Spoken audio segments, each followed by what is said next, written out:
എന്തൊക്കെ ഒരു പുതിയ വിവാദങ്ങൾ ഇപ്പോൾ നീണ്ട ഇടവേളയ്ക്ക് ശേഷം വന്നിട്ടുണ്ട്? ഇതിന്റെ വസ്തുത എന്താണ്? യഥാർത്ഥത്തിൽ അതൊരു വിവാദമായിട്ട് എനിക്ക് തോന്നുന്നതേയില്ല. കാരണം 10 കൊല്ലത്തിന് മുമ്പുള്ള കാര്യങ്ങളിലെ ആ സമയത്തുണ്ടായ പ്രശ്നങ്ങളെക്കുറിച്ച് ചുറ്റിപ്പറ്റിയുള്ള കാര്യങ്ങൾ ശ്രീ ജോൺ മുണ്ടക്കൈ അദ്ദേഹത്തിൻ്റെതായ ഒരു ലേഖനം എഴുതി. 3 ആഴ്ചകളിലായിട്ട് ആ ലേഖനം പബ്ലിഷ് ചെയ്യുകയും ചെയ്തു. ആ ലേഖനം വന്നതിന് ശേഷമാണ്, അതിൻ്റെ അവസാനത്തെ ലക്കം വന്നതിന് ശേഷമാണ് ഈ കാര്യങ്ങളെക്കുറിച്ചുള്ള സംസാരം തന്നെ സമൂഹത്തിൽ വന്നത്. പക്ഷേ ഇതെല്ലാം ചരിത്രത്തിൻ്റെ ഭാഗമാണ്, എല്ലാം കൃത്യതയോടുകൂടി എല്ലാവർക്കും അറിയാവുന്നതാണ്. അന്ന് അസാധാരണമായ ഒരു സമരം കേരളത്തിലെ ഇടതുപക്ഷ ജനാധിപത്യ മുന്നണി, പ്രത്യേകിച്ച് മാർക്സിസ്റ്റ് പാർട്ടി നേതൃത്വം കൊടുത്ത് നടത്താൻ തീരുമാനിച്ചു. അവരുടെ ആവശ്യം മുഖ്യമന്ത്രി രാജിവെക്കുക എന്നുള്ളതായിരുന്നു. ഒരു ഗവൺമെൻറ്റിനെ സംബന്ധിച്ച്, ഒരു മുന്നണിയെ സംബന്ധിച്ച് ഒരിക്കലും അത് അംഗീകരിക്കാനേ കഴിയില്ല. അവർ പ്രഖ്യാപിച്ച് രാജിവെപ്പിച്ചേ വരൂ എന്ന് പ്രഖ്യാപിച്ചുകൊണ്ടൊരു സമരം ആരംഭിച്ച് അവർ നേരെ സമരമായിട്ട് വരികയാണ്. അപ്പോൾ സ്വാഭാവികമായിട്ടും അതിൻ്റെ മറുവശം ഞങ്ങൾ നോക്കും. കാരണം ഗവൺമെൻറ് നിൽക്കുന്ന ആളുകളുടെ ഉത്തരവാദിത്തമാണ് അത്. അതിനുവേണ്ടിയുള്ള നടപടികൾ ഞങ്ങളെടുത്തു. തിരുവനന്തപുരം പട്ടണത്തിൽ താങ്ങാൻ കഴിയാത്ത വിധത്തിലുള്ള ജനപ്രവാഹം ഉണ്ടാക്കും എന്നുള്ളതായിരുന്നു അവരുടെ ഒരു പ്രഖ്യാപനം.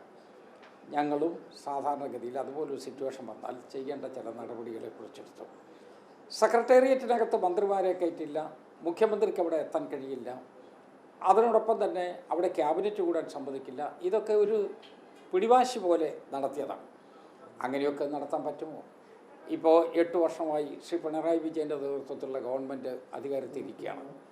ഏതെങ്കിലും ഒരു പ്രാവശ്യമെങ്കിലും ഒരു തവണയെങ്കിലും മുഖ്യമന്ത്രിയെ കയറ്റുകയില്ല, ഞങ്ങൾ ക്യാബിനറ്റ് കൂടാൻ സമ്മതിക്കില്ല എന്ന് പറഞ്ഞ് കേരളത്തിലെ ഏതെങ്കിലും ഒരു കക്ഷി, പ്രത്യേകിച്ച് പ്രതിപക്ഷത്തുള്ള രാഷ്ട്രീയ പാർട്ടി, ഇതുപോലുള്ള നടപടികളൊക്കെ വന്നിട്ടുണ്ടോ? അപ്പോൾ അസാധാരണമായ ഒരു സമരത്തിന് വേണ്ടി അവർ തയ്യാറെടുപ്പ് നടത്തിയപ്പോൾ ആ തയ്യാറെടുപ്പിൻ്റെ മുന്നോടിയായി ഞങ്ങൾ കണ്ടിട്ടുള്ളത് ഇവർക്കെല്ലാം യാത്രയയപ്പ് കൊടുക്കുകയാണ്. കേരളത്തിൻ്റെ വിവിധ പ്രദേശങ്ങളിൽ നിന്ന് അവിടെ പോകുന്ന സമരസഖാക്കളുടെ വോളണ്ടിയേഴ്സ്, അവർക്കെല്ലാം രക്തഹാരം കൊണ്ട് അവരെയെല്ലാം പ്രിപ്പയർ ചെയ്യിപ്പിച്ച് അവരെ ട്രെയിനിൽ കയറ്റി നേരെ തിരുവനന്തപുരത്ത് വിടുകയാണ്.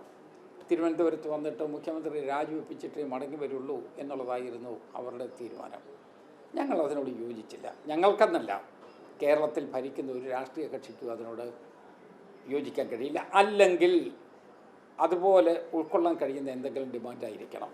മുഖ്യമന്ത്രി രാജിവെക്കണം എന്ന് പറഞ്ഞ് അങ്ങനെ ഒരു സമരം വന്നാൽ ആ സമരത്തോട് ആർക്കെങ്കിലും പോസിറ്റീവായി പ്രതികരിക്കാൻ കഴിയുമോ?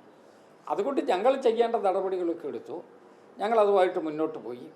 ഇതിനകത്ത് വന്നിരിക്കുന്ന ഒരു പ്രശ്നം എന്നോട് സംസാരിച്ചോ ഇല്ലയോ എന്നുള്ളതാണ്. സ്വാഭാവികമായിട്ടൊരു സമരം തീർക്കുന്നതിന് വേണ്ടി അവരുടെ ഭാഗത്തുനിന്ന് ആഗ്രഹം ഉണ്ടായതായ ഒരു തോന്നൽ ഞങ്ങൾക്കും ഉണ്ടായിട്ടുണ്ട്. ഞങ്ങളും അതിനകത്ത് പോസിറ്റീവായിട്ടുള്ള സിഗ്നൽ കൊടുത്തിട്ടുണ്ട്. അതെല്ലാം നല്ല ഭംഗിയായി തീർത്തു എന്നുള്ളതാണ്. റിസൾട്ടാണ് ഇതിനകത്ത് ഏറ്റവും പ്രധാനപ്പെട്ട കാര്യം. ആ റിസൾട്ടിൽ ഞങ്ങൾ പറഞ്ഞ രൂപത്തിൽ തന്നെ കാര്യങ്ങൾ പോയി എന്നുള്ളതാണ് ഞങ്ങളുടെ സാറ്റിസ്ഫാക്ഷൻ. LDFന്റെ താല്പര്യപ്രകാരമായിരുന്നോ ഇതിനകത്ത് ചർച്ച? ഇപ്പോൾ സ്വാഭാവികമായിട്ടാണ് അതിശക്തമായ ചർച്ച, നമുക്ക് എല്ലാവർക്കും അറിയാം. മറ്റേ സെക്രട്ടറിയുടെ ചുറ്റും വളയ, അത് കെടുപ്പും എല്ലാം അവിടെയായിരുന്നു, ഭക്ഷണമേഖലൊക്കെ അവിടെയായിരുന്നു. ഇത് അവസാനിപ്പിക്കണമെന്ന് LDFന്റെ CPMന്റെ നേതാക്കൾക്ക് പ്രത്യേക താല്പര്യം ഉണ്ടായിരുന്നു എന്നതാണല്ലോ ഇപ്പോൾ അങ്ങ് പറയുന്നതിൻ്റെ അടിസ്ഥാനമാണോ? അല്ല, സമരം അവസാനിച്ചതിന് ശേഷം ഞങ്ങൾക്കിത് താല്പര്യമില്ലായിരുന്നു എന്ന് ഏതെങ്കിലും LDF നേതാവ് പറഞ്ഞിട്ടുണ്ടോ? അല്ലെങ്കിൽ സമരം അവസാനിപ്പിച്ച രീതിയെക്കുറിച്ച് അവരാരെങ്കിലും തള്ളി പറഞ്ഞിട്ടുണ്ടോ? സമരത്തിൽ പറഞ്ഞിരുന്ന കാര്യങ്ങളെക്കുറിച്ച് അവർ നെഗറ്റീവായിട്ട് എന്തെങ്കിലും അതങ്ങനെയൊന്നും ഉണ്ടായിട്ടില്ല എന്ന് പറഞ്ഞിട്ടുണ്ടോ? അപ്പം ഞങ്ങളെന്താ അനുമാനിക്കേണ്ടത്? അവരുടെ എല്ലാം കൂടിയുള്ള കൺസൾട്ടേഷൻ്റെ അടിസ്ഥാനത്തിലായിരിക്കാം അങ്ങനെയൊരു ഫീലർ വന്ന് എന്ന് തന്നെയല്ലേ. ചർച്ച നടത്തിയിട്ടുണ്ട്, അത്തരത്തിലൊരു ചർച്ച നടത്തിയതിൻ്റെ അടിസ്ഥാനത്തിലാണ്.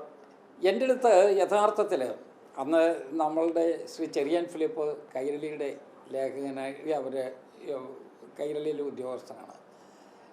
ചെറിയാൻ ഫിലിപ്പിൻ്റെ മൊബൈലിൽ നിന്നാണ് എന്നെ ബ്രിട്ടാസ് വിളിക്കുന്നത്, ഞങ്ങൾ സംസാരിക്കുന്നത്. പിന്നെ ബാക്കിയുള്ള കാര്യങ്ങൾ, പരസ്പരമുള്ള വർത്തമാനമൊക്കെ നമ്മളൊരു മാന്യതയുള്ള രാഷ്ട്രീയക്കാർക്ക് പറ്റുന്നില്ല. അതുകൊണ്ട് ഞാനത് ഓപ്പൺ ചെയ്യുന്നതേയില്ല. ഏതായാലും ആത്യന്തികമായ ഒരു കാര്യം വിചാരിച്ചോളൂ, മുഖ്യമന്ത്രി രാജിവെക്കണം എന്ന് അവരാവശ്യപ്പെട്ടു. രാജി എന്ന് പറയുന്നത് പറ്റില്ല എന്ന് ഞങ്ങൾ പറഞ്ഞു. ജുഡീഷ്യൽ അന്വേഷണം നടത്തുന്നതിന് ഞങ്ങൾക്ക് സമ്മതമായിരുന്നു. ആ ജുഡീഷ്യൽ അന്വേഷണത്തിന് ഉത്തരവിട്ടു. ഒറ്റ പ്രശ്നം മാത്രമേ ഉണ്ടായിരുന്നുള്ളൂ, അത് സിറ്റിംഗ് ജഡ്ജി വേണം എന്നുള്ളത് അവർ പറഞ്ഞു. പക്ഷേ ഹൈക്കോടതി സമ്മതിക്കുമെങ്കിൽ എന്നൊരു പ്രൊവൈസോ ഞങ്ങൾ വെച്ചു. ഹൈക്കോടതി സമ്മതിക്കാതെ വന്നപ്പോൾ റിട്ടയർഡ് സിറ്റിംഗ് ജഡ്ജിയെ കൊണ്ട് അന്വേഷണം നടത്തി.